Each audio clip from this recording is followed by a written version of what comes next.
أعوذ بالله من الشيطان الرجيم. بسم الله الرحمن الرحيم. أرأيت الذي يكذب بالدين فذلك الذي يدع اليتيم ولا يحض على طعام المسكين فويل للمصلين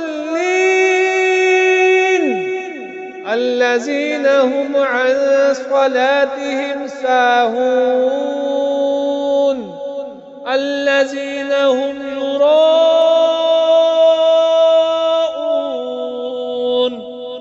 ويمنعون الماعون